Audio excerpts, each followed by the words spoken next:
Hi மக்களே, blouse cutting வெட்ட போகிறேன். ப்ளவுஸ் முதல்ல தைக்கிறவங்க எப்படி வெட்டுறதுன்னு பாருங்கள். ஃபஸ்ட்டு எடுத்தது துணி வேறு மடிப்பகுதி துணியை ரெண்டாக மடிச்சிருக்கோம்.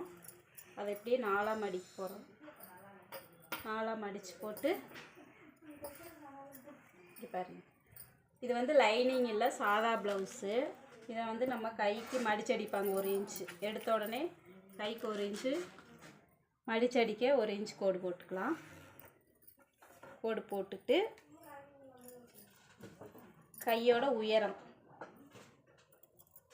உயரம் எவ்வளோ மார்க் பண்ணிவிட்டு நம்ம ஸ்டிச் பண்ணுறதுக்காக ஒரு 1/4 இன்ச் விட்டுட்டு இந்த கையை அப்படியே இப்படி திருப்பி போடுறோம்.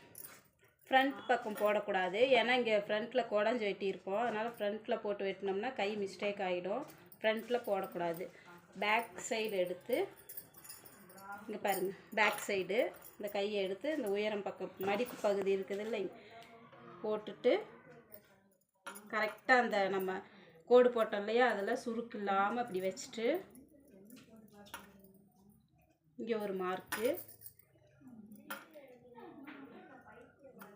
கையோட சுற்றளவு இருக்குல்ல, இங்கே ஒரு மார்க் பண்ணிவிட்டு இது தைக்கிறதுக்கு ஒரு மார்க் பண்ணிவிட்டு, இது வந்து நான் வந்து ஆல்ரெடி தைச்சிட்ருக்கிறவங்களுக்காக சொல்லலை, புதுசாக தைக்கிறவங்களுக்காக இந்த ஐடியா சொல்கிறேன்.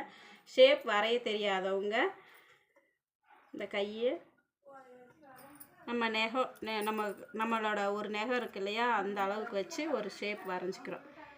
எதுக்கு இது நான் அப்படி சொல்கிறேன்னா, நம்ம பழகுனவங்களுக்கு அப்படியே ஷேப் வரைஞ்சிப்பாங்க, தெரியாதவங்களுக்கு ஷேப் வராது, அதுக்காக சொல்கிறேன். பாருங்க, அப்படியே ஷேப் வந்துருச்சு,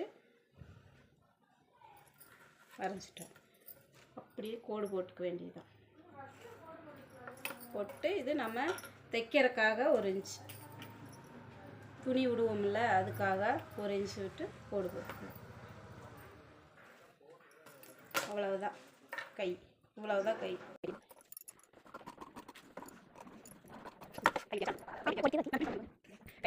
கரெக்டாக நேராக இருக்கிறதுக்காக கோடு போட்டுக்கிட்டு கீழே மடிச்சு அடிக்கிறதுக்கு 1 இன்ச் போட்டு பேக் சைடு வெட்ட போகிறோம். எடுத்தது இந்த டாட்லேருந்து ஷோல்டர் வரைக்கும் ப்ளவுஸோட உயரம் மார்க் பண்ணிவிட்டு நம்ம தைக்கிறதுக்காக ஒரு 1/2 இன்ச் கோடு போட்டுக்கலாம். கோடு போட்டுட்டு இந்த ப்ளவுஸை அப்படியே வச்சு மடித்து டேப் வச்சு அளந்தால் ஒரு சிலருக்கு மாறிடும் அளவு. இந்த மாதிரி அளந்தால் மாறவே மாறாது, அப்படியே அளவு கரெக்டாக பர்ஃபெக்டாக வரும்.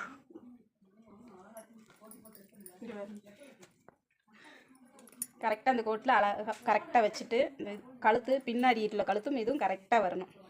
கரெக்டாக வச்சுட்டு இது வந்து பின் கழுத்தோட அளவு நம்ம தைக்கிறதுக்காக கொஞ்சம் மேலே விட்டுட்டு மார்க் பண்ணிவிட்டு, இதுதான் மெயின். ஷோல்டரை இப்படி பண்ணிட்டாலும் அளவு மாறிடும், இந்த பக்கம் தள்ளிட்டாலும் அளவு மாறிடும். கரெக்டாக வச்சு ஒரு மார்க், அப்புறம் கொஞ்சம் தைக்கிறதுக்காக கொஞ்சம் தள்ளி ஒரு மார்க்.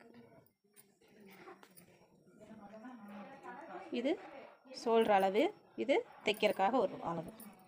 கழுத்தோட அளவு பண்ணிட்டோம், கழுத்தோட அகலத்தோட அளவு பண்ணிட்டோம், ஷோல்டர் அளவு பண்ணிட்டோம். இது அப்படியே இங்கே வந்து ப்ளவுஸ் எடுக்கவே வேண்டாம், அப்படியே மடித்து கரெக்டாக அந்த கோட்டில் வச்சுட்டு, இது ப்ளவுஸோட அளவு.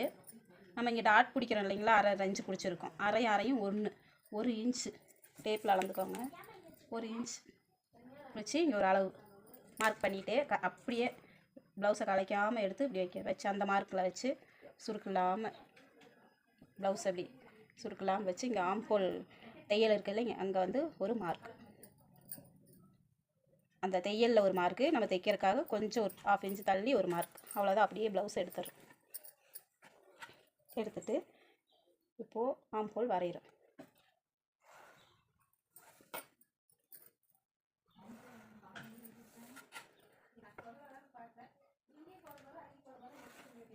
இதுதான் நமக்கு ஆம்ஹோல் அளவு வரும். இதை நல்லா டார்க்காக மார்க் பண்ணிக்கணும். இதை நம்ம 1 இன்ச்சு சேர்த்து 1/2 இன்ச்சு சேர்த்தே நம்ம துணி விட்டுடும். 1 இன்ச் அளந்து டேப்பில் 1 இன்ச் அளந்துட்டு ஆம்ஹோல் அளவு இந்த ஷேப் வரைகிறோம்.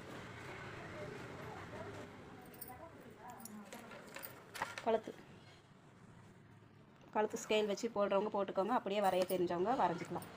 அப்படியே ரவுண்ட் கழுத்து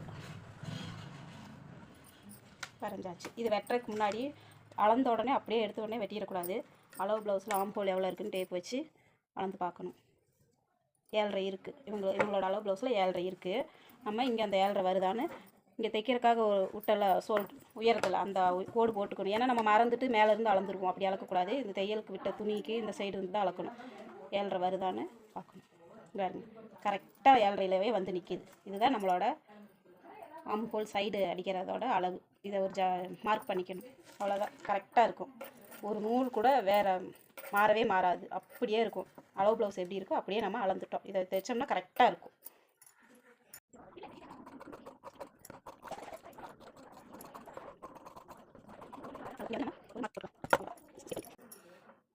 அடுத்து நம்ம ஃப்ரண்ட் வெட்ட போகிறோம். அதே பேக்கில் நம்ம ஆல்ரெடி அளவு எடுத்து வெட்டிட்டோம். அப்படியே எடுத்து இது வந்து கிராஸ் கட்டிங் துணி. இதுதான் நேராக இருக்குது. கிராஸ் கட்டிங்கில் நம்ம இப்படி கிராஸாக போடுறோம். கிராஸாக இருக்குது.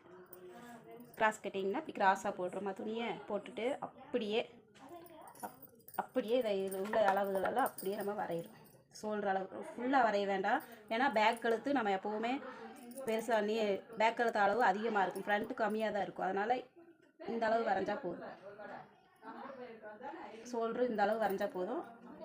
ஆம்ஹோலும் இந்த அளவுக்கு கோடு போட்டுக்குங்க.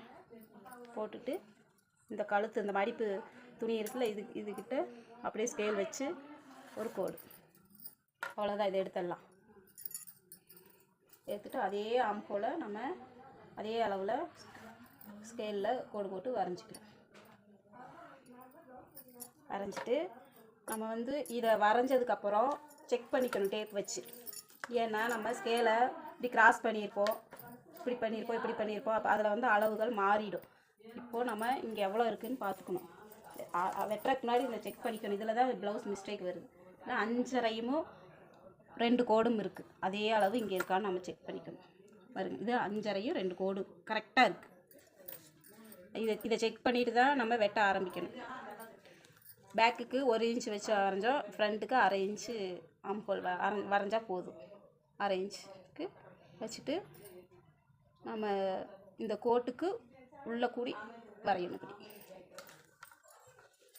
வரைஞ்சிட்டு அளவு ப்ளவுஸ் எடுத்து முன்கழுத்து எப்படி வரையணும்னா அளவு ப்ளவுஸ் எடுத்து இந்த கோடு மறந்துடாமல் போட்டுக்கணும். நம்ம தைக்கிறக்காக இங்கே துணி விட்டோம்ல, அந்த கோடு நிறைய பேர் மறந்துட்டு இங்கே வச்சு அளந்துடுறாங்க. அதில் வந்து நமக்கு இங்கே அளவு மாறிடுது. ப்ளவுஸ் தைச்ச உடனே இந்த கோடு வந்து மறந்துடாமல் இந்த கோடு போட்டுக்கணும். நம்ம ஃப்ரண்ட்டில் பேக்கில் எல்லாமே. இப்போ நம்ம ஃப்ரண்ட் கழுத்து வந்து கரெக்டாக அந்த கீழே ஒரு கோடு போட்டோம், அங்கே வச்சுட்டு கரெக்டாக இங்கே வச்சா கரெக்டாக இந்த கோடு போட்டோம் இல்லையா, அந்த கோட்டில் வந்து இந்த இப்படி நிற்கணும். கரெக்டாக வந்து நிற்கணும். இப்படி இங்கெல்லாம் சுருக்கு இல்லாமல் வந்து இப்படி கரெக்டாக வந்து உட்காந்துரும். அப்படியே நம்ம அளவு வரைஞ்சிக்க வேண்டியது தான். முன்கழுத்து ரொம்ப ஈஸியான மெத்தட். புதுசாக வெட்டுறவங்களுக்காக சொல்கிறேன். பழகினவங்க வெவ்வேறு மாடலில் வெட்டுவாங்க, வெவ்வேறு அளவுகளில் வெவ்வேறு இதில் வெட்டுவாங்க. நான் புதுசாக வெட்டுறவங்களுக்கு ஈஸியான மெத்தட் சொல்கிறேன். கரெக்டாக இந்த கோட்டில் வந்து இது கரெக்டாக நின்றுச்சு.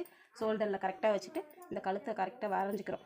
வரைஞ்சிட்டு ஒரே ஒரு புள்ளி நம்ம மிஷினில் தைக்கிற அளவுக்கு கொஞ்சம் மேலே கோடு போட்டு வரைஞ்சிக்கணும். ஏன்னா நம்ம இதே அளவு வரைஞ்சோம்னா தைச்சதுக்கப்புறம் இதை விட பெருசாகிடும். அதுக்காக கொஞ்சம் மேலே தள்ளி வரைஞ்சிக்கிறோம்.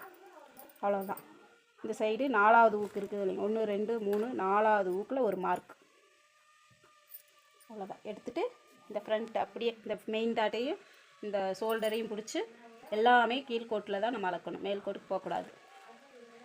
கரெக்டாக இங்கே கீழே டாட்டில் ஒரு மார்க்கு, கீழே தைக்கிறதுக்காக ஒரு மார்க். இது அளக்கும்போது நிறைய பேர் என்ன மிஸ்டேக் பண்ணுறாங்கன்னா அதை மெயினாக பார்த்துக்கணும்.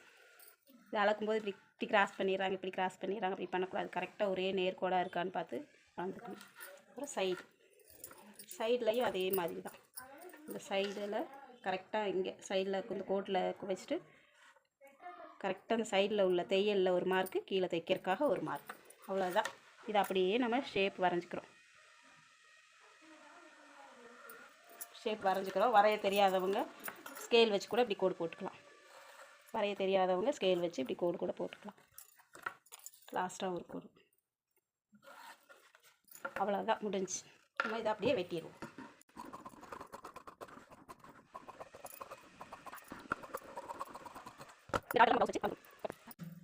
இப்போது மிச்ச மிச்ச துணி இருக்குது. இதில் 2 துணி இருக்குது. இவங்க பெரிய ப்ளவுஸாக இருந்தால் சிங்கிளாக போட்டுக்கலாம். இவங்க ஒரு அளவுக்கு நார்மலான அளவு ப்ளவுஸ் தான், அதனால் டபுளாகவே போட்டுக்குவோம். போட்டுட்டு மடித்து போட்டாச்சு. நம்ம பட்டி அளவு எடுக்கும். பட்டியில் இங்கே தைக்கிறதுக்காக சின்னதாக தைக்கிறதுக்காக ஒரு 1/4 இன்ச்சு மார்க் பண்ணி கோடு போட்டுக்கிறோம். அதுக்கு மேலே இந்த ஊக்கு இருக்குது, அந்த சைடு அளவு எடுக்கிறோம். இது தையல் அளவு, ப்ளவுஸோட அளவு. இது நம்ம தைக்கிறதுக்காக மேலே ஒரு 1/4 இன்ச்சு. அதே மாதிரியே இந்த சென்டர் டாட்டுக்கிட்ட பிடிச்சி, இது ப்ளவுஸோட அளவு, இது தைக்கிறதுக்கான அளவு. அதே மாதிரி இது லாஸ்ட்டாக இது ப்ளவுஸோட அளவு, இது தைக்கிறதுக்கான அளவு. அப்படியே ஷேப் வரைஞ்சிக்கிறோம். வரைஞ்சிட்டு இதை ப்ளவுஸுக்கு உண்டான அளவு. ஆனால் நம்ம ப்ளவுஸில் 1/2 இன்ச்சு சேர்த்தி விட்றோம் இல்லையா, அதுக்கும் சேர்த்து நம்ம கோடு போட்டுக்கிறோம். போட்டுட்டு எக்ஸ்ட்ராவே பட்டி கொஞ்சம் பெருசாக, அவ்வளோதான். இதை அப்படியே வெட்டிக்க வேண்டியது தான்.